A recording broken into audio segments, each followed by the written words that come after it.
Welcome to The Explainer. Today, we are diving into what has to be one of the absolute wildest career pivots in modern tech history. We're talking about Palmer Luckey.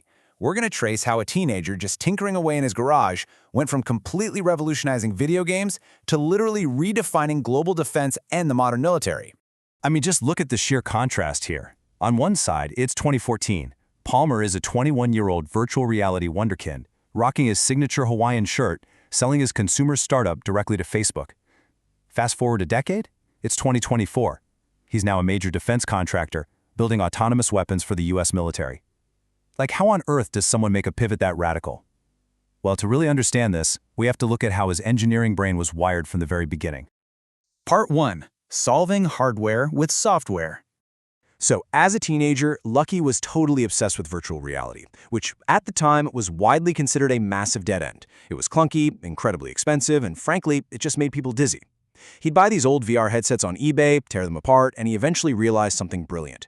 You see, the entire industry was trying to fix lens distortion using these incredibly complex, heavy, and super expensive optical lenses. Luckey decided to just fix it using code. Step 1, he identified that hardware limit. Step 2, he pre-distorted the image digitally using software, meaning cheap, lightweight lenses would automatically correct the picture for your eyes. And Step 3, this drastically dropped both the price and the weight of the headset. The big takeaway here? Luckey realized that smart code can fix dumb hardware. And that exact software-first mindset is exactly what he would eventually weaponize to completely upend the massive defense industry. And man, the payoff for that mindset was immediate. $2 billion. That's what Mark Zuckerberg and Facebook paid to acquire Luckey's VR company Oculus back in 2014. So at just 21 years old, he was a multimillionaire. He was the golden boy of Silicon Valley with what looked like limitless potential in consumer tech. But as you'll see, his time in that ecosystem was about to violently crash. Part 2. The Silicon Valley Exile. Let's trace the really rapid timeline of events that completely derailed his consumer tech career. In 2016, right in the middle of a highly polarized U.S. election, Luckey donated $10,000 to a pro-Trump political group. When this went public, the internal reaction at Facebook was explosive. This massive clash in political culture sparked severe backlash, leading to his isolation and eventually his firing in March 2017. He was suddenly in absolute exile from the consumer tech world. But here's the crazy part. Instead of quietly retiring with his millions, just 1 month later, in April 2017, he completely shifted gears and founded a brand new defense company, Anduril.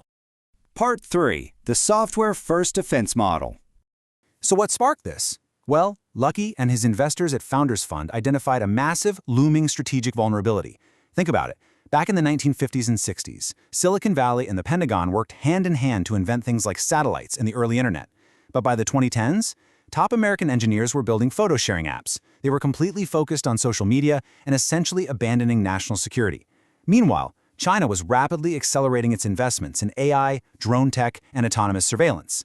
Luckey saw this as strategic suicide for the US, and he designed Anduril to fill that exact void. Which brings us to a completely new economic reality. Traditional defense relies on what's known as a cost-plus model. Basically, the government pays for all the research and development upfront, and the contractor gets a guaranteed profit margin stacked right on top of those costs. The perverse incentive here: the longer a project takes and the more it costs, the richer the contractor actually gets.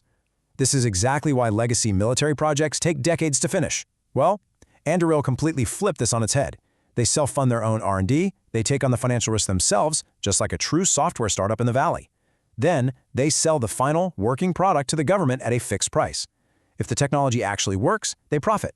If it fails, Anduril eats the entire loss.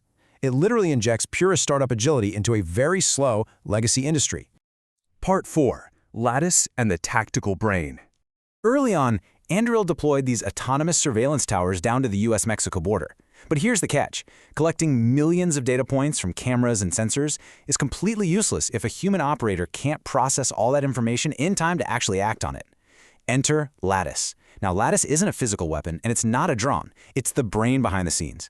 It's an AI-based operating system that ingests an absolute fire hose of real-time data from radar, satellites, and sensors, instantly flags the threats, and then automatically coordinates a response. And here is the new formula for global security that you really need to understand. In modern warfare, strategic advantage isn't just about raw firepower or heavy armor anymore. It is entirely about the speed of information.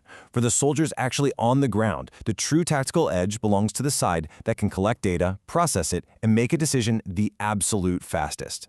Lattice essentially shrinks that decision-making time down from minutes or hours to absolute milliseconds. And because that software brain is so incredibly smart, the physical hardware built around it can actually be way cheaper and highly autonomous. Take the Roadrunner, for example. It's literally a reusable jet-powered drone that launches vertically right out of a box to intercept airborne threats. If it doesn't find a target, it safely lands itself back at base so it can be reused, which drastically slashes defense costs. From sentry towers to autonomous submarines and light reconnaissance drones, they all operate cheaply and autonomously, all because Lattice is doing the heavy lifting in the background. Part 5. The Economics of Modern Defense. Now, the sheer velocity of Anduril's financial growth absolutely proves this software-first model is working. Just look at their skyrocketing revenue projections. They surpassed $1 billion in revenue in 2024, they're projecting $2 billion in 2025, and they estimate an explosive $4.3 billion by 2026. This massive growth is being fueled by major global geopolitical shifts and some absolutely enormous deals, like a recently signed U.S. Army contract that has a potential value of up to $20 billion over the next 10 years. $60 billion. That is the massive valuation Anduril recently achieved following a brand new round of funding. I mean, really think about that for a second. In less than a decade, the young VR creator who was pushed out of Silicon Valley has built one of the most powerful juggernauts in the entire American defense ecosystem. And there are strong hints of an upcoming IPO in 2026 or 2027. Part 6. The Moral Dilemma of Autonomous War. But we really have to pause here because when you take Silicon Valley's obsession with absolute optimization, automation, and pure speed, and you apply that to lethal military force, you fundamentally challenge the careful, deliberative pace of human oversight. War isn't a coding bug that you can just patch later, right? Errors in this space are measured in human lives. So how do we actually balance this incredible technical efficacy with moral human responsibility? We really have to look at this impartially, from both sides. Anduril argues that advanced tech is actually the humanitarian solution to the horrors of war.